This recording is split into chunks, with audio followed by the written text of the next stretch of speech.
Ini ada pertanyaan dari si apa ya, Galoci mau masuk market sekarang atau wait and see dulu? Oke, nanti aku jawab pertanyaannya, tapi aku mau bawain materi dulu. Tulis materinya di kolom question box ya, biar nggak ketutupan. Oke, jadi seperti judulnya hari ini adalah slow session bikin IHSG panik. Wah, ini apalagi ya kan? Apalagi nih setelah stagflasi, resesi, sekarang ada yang namanya slow session. Jadi slow session itu ini tuh ibarat dimana ekonomi itu nggak growth tapi juga nggak declining gitu. Jadi nggak bertumbuh tapi juga nggak resesi. Kalau sobat cuan tahu kan kalau resesi itu ditandai dengan ekonomi yang tidak bertumbuh atau GDP-nya itu minus 2 kuartal berturut. Tapi kalau slow session dia nggak minus GDP-nya tapi juga nggak bertumbuh, alias deket-deket angka 0% aja bertumbuhnya gitu. Jadi ada pertumbuhan tapi kecil banget. Inilah yang dinamakan slow session. Jadi siapa sih yang ngeluarin kalimat slow session ini? Jadi berapa hari ini kalau teman-teman tahu Moody's ya, Moody's ini adalah perusahaan pemerintah rating gitu ya. Dia tuh ngeluarin analitik bahwa dia tuh mengingatkan Amerika itu harus hati-hati karena akan mengalami slow session, di mana pertumbuhan ekonomi hampir terhenti tapi nggak berbalik arah tuh maksudnya nggak minus juga gitu, alias growth-nya mendekati 0 tapi nggak declining juga. Nah, beneran nggak sih koreksi yang kemarin kita 2,3% ya kalau nggak salah, 2,3% itu diakibatkan karena berita ini gitu? Jawabannya ya enggak. Karena kenapa? Kalau memang berita ini mempengaruhi, pasti kan market-market besar di dunia juga ikut terpengaruh ya, merah. Nyatanya kemarin IHSG tuh merah sendirian dibanding bursa saham lainnya, terutama bursa saham Asia. Makanya kemarin banyak yang bilang, wah IHSG ini geraknya beda sendiri gitu ya. Jadi sebenarnya karena apa sih kalau bukan karena slow session ini? Kalau menurut aku pribadi nih ada 2 penyebabnya. Kenapa kemarin kita mengalami penurunan sampai 2,3%, walaupun hari ini kuat bertahan ya. Kemarin itu udah penurunannya 2,3%. Terus juga transaksi hariannya itu juga kemarin cukup besar, kalau nggak salah 17 triliun. Padahal dari awal Januari itu paling transaksi kita bahkan pernah di satu hari cuma 5 triliunan aja. Nah ini memang kemarin kerasa banget deras penjualannya. Sebenarnya di pagi hari itu derasnya di sektor energi, di siang hari itu kerasa banget di sektor perbankan, terutama juga blue chip ya.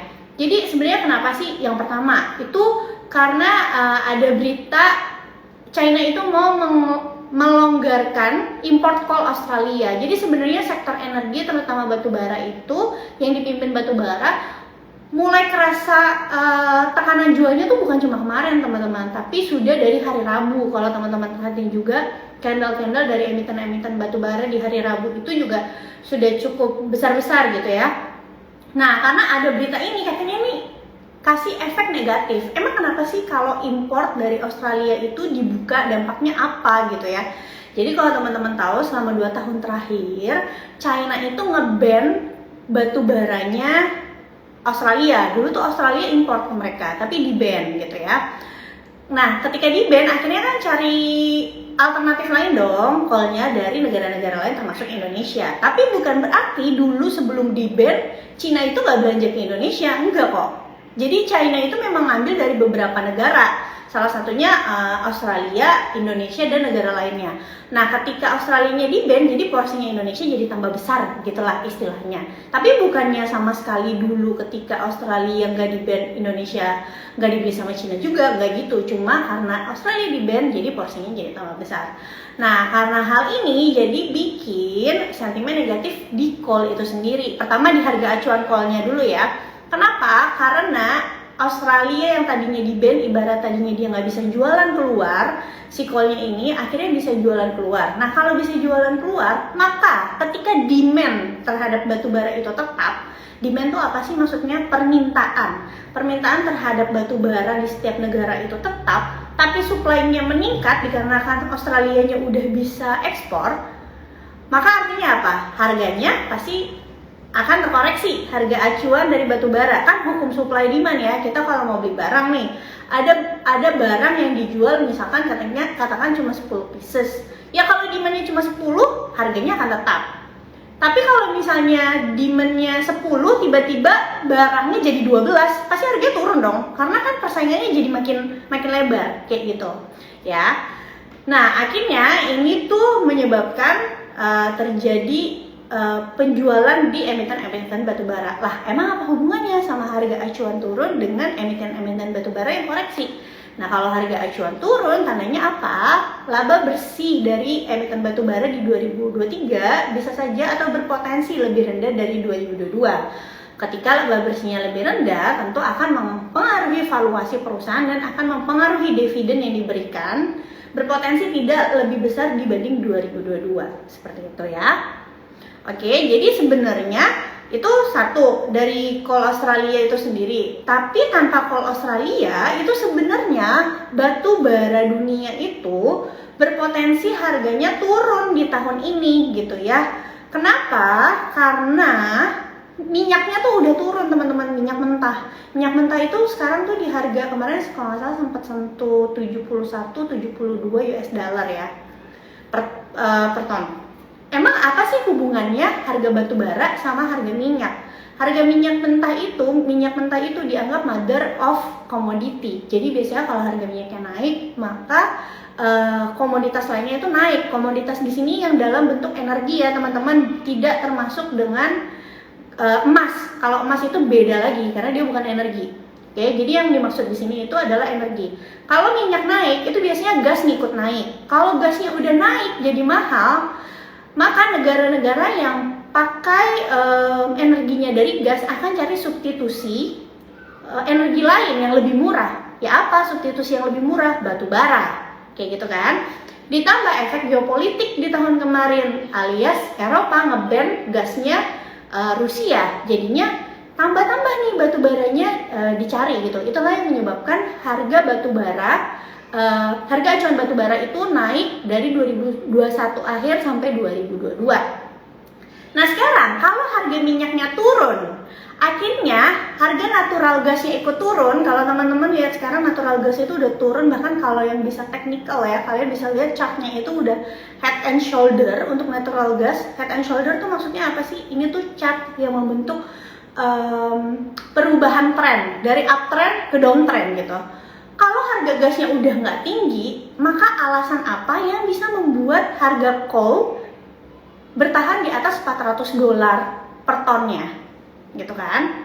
Karena harga gasnya udah murah, makanya negara-negara cari coal lagi. Ya tetap ada negara yang akan cari coal karena efek geopolitik. Tapi pasti akan terjadi koreksi terhadap harga acuan batu bara itu sendiri dikarenakan harga komoditi yang lainnya udah turun. Jadi ibaratnya negara-negara punya banyak pilihan untuk sumber energinya dia, udah bukan coal doang, gitu. Nah, kalau ini yang banyak mispersepsi adalah, harganya turun berarti bisa ke 50 perak nih si coalnya. Enggak gitu juga teman-teman, karena masih ada faktor geopolitik. Penurunan harga coal itu enggak di tahun ini, bahkan tahun depan kemungkinan belum atau tidak akan mencapai $50 seperti 2020. $50 itu udah harga modal perusahaan ya. Kenapa ya? Karena masih ada efek geopolitik. Jadi kemungkinan harganya masih bisa bertahan di atas $200. Nah, kalau harga acuan masih bertahan di atas $200, berarti perusahaan sebenarnya masih cuan. Tapi kenapa harga sahamnya koreksi? Ya beda dong. Kalau harga acuan $200, biasanya average selling price kan di bawah itu.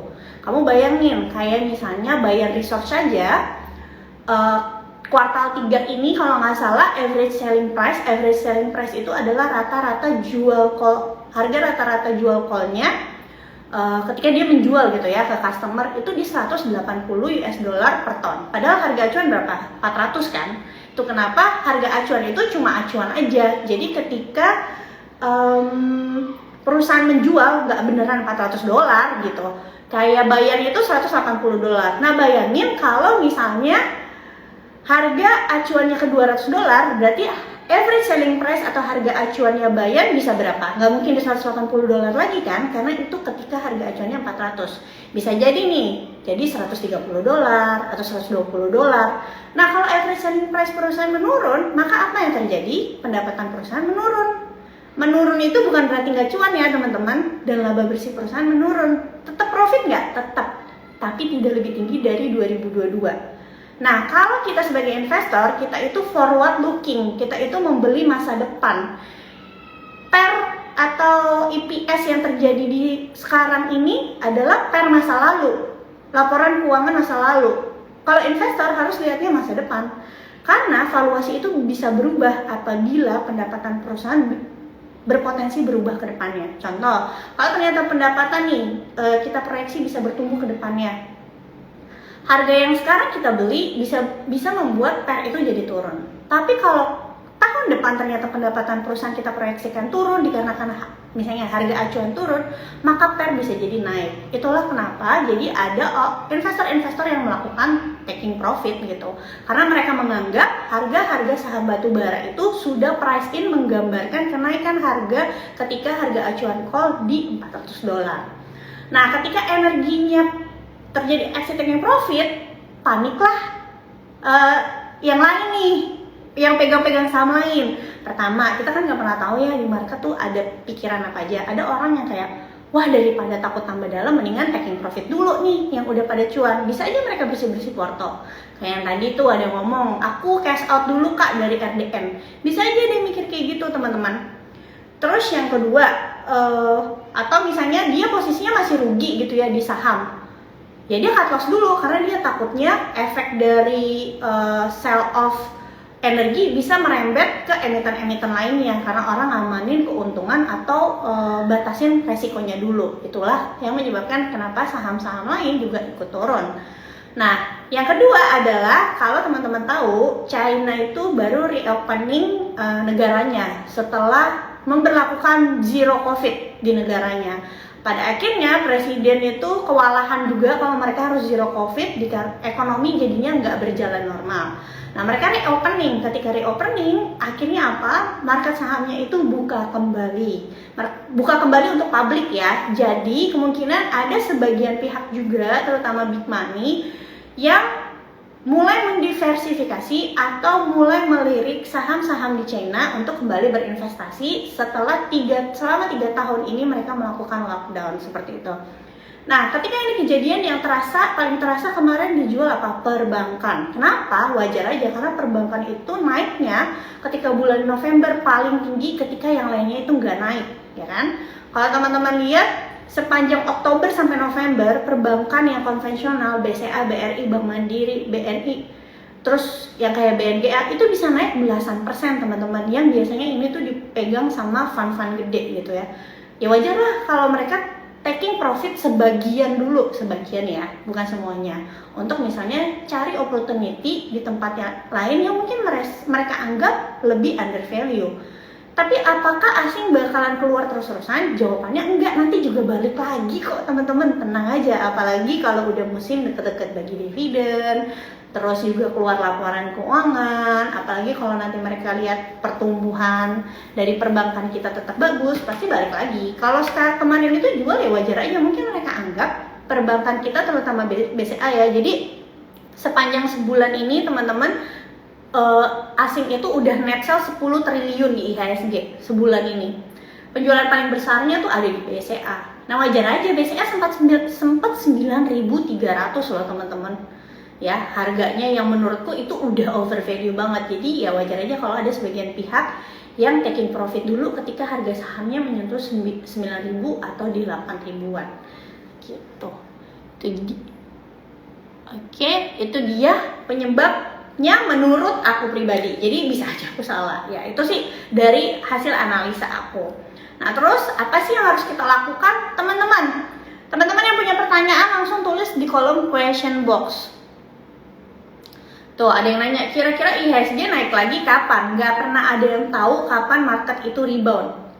Contoh 2020 ya, 2020 itu ketika market kita crash di bulan Februari, Maret, April, banyak berita yang keluar kan bahwa ekonomi dunia tuh nggak bakalan bisa cepat pulih dikarenakan ini kan penyakit baru bisa nemuin vaksinnya itu 2 tahun lagi gitu ya paling cepat. Tapi nyatanya apa? Nggak sampai ke tahun marketnya rebound kok gitu. Jadi nggak ada yang tahu pasti. Kalau misalnya the Fed bisa merubah kebijakan dikit aja, bisa aja itu membangkitkan kembali gairah di market gitu. Oke. Tadi kayaknya di atas ada pertanyaan deh. Kalau nanyanya di kolom komentar pasti ketutupan. Selalu hadir aku, Ci. Thank you, Rifki. Oke, ini ada pertanyaan dari Effendi. Walaupun nextnya ya Effendi, boleh ya tulisnya di kolom question box supaya nggak ketutupan. Reksadana sama obligasi mana lebih bagus ya? Sebenarnya ini pertanyaannya agak kurang lengkap sih. Reksadananya reksadana apa dulu nih? Gitu kan, reksadana pasar uang kah, reksadana saham kah, atau reksadana pendapatan tetap? Mungkin aku bisa asumsi pertanyaan kamu reksadana pendapatan tetap ya, di compare sama obligasi. Karena sebenarnya reksadana pendapatan tetap itu isinya ya obligasi juga gitu. Jadi mungkin perbedaannya gini, mana lebih bagus tergantung sama kebutuhan kamu. Obligasi itu juga sebenarnya kan ada dua macam, obligasi korporat sama obligasi negara kan.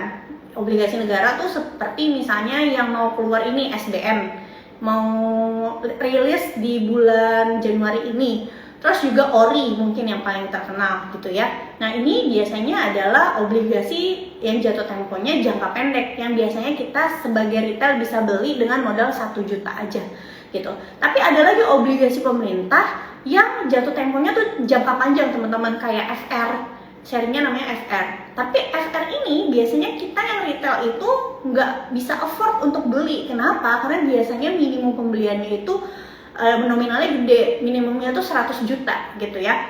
Makanya biasanya yang masuk itu adalah high net worth atau juga institusi seperti itu. Nah, kalau mau cari bunga yang gede, sebenarnya itu adanya di obligasi yang jatuh temponya jangka panjang kayak FR gitu ya. Ya wajar aja. Kenapa? Kalau obligasi jangka pendek itu ibarat ekonomi itu lebih gampang diprediksi dibanding kita memprediksi atau memproyeksikan ekonomi secara jangka panjang 10 tahun ke depan. That's why obligasi jangka panjang itu punya return atau kupon yang lebih tinggi. Contohnya ada salah satu FR obligasi jangka panjang namanya FR52, itu jatuh temponya kalau nggak salah 20 tahun ya.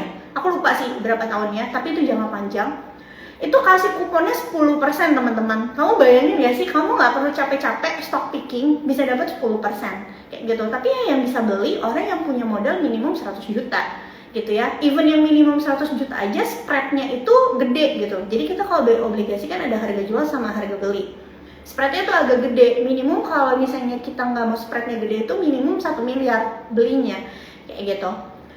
Nah, pertanyaannya adalah ketika kita nih sebagai retail mungkin nggak bisa beli itu, beli obligasi yang jatuh temponya jangka panjang yang kasih kupon gede, di mana kita bisa belinya? Tapi kita pengen punya obligasi tersebut di reksadana pendapatan tetap teman-teman. Reksadana yang mengelola obligasi pemerintah, misalnya kayak apa? KBF Index Fund. Terus juga Sukor Bond Fund. Nah ini biasanya adalah obligasi-obligasi pemerintah yang dicampur baik jangka pendek maupun jangka panjang gitu.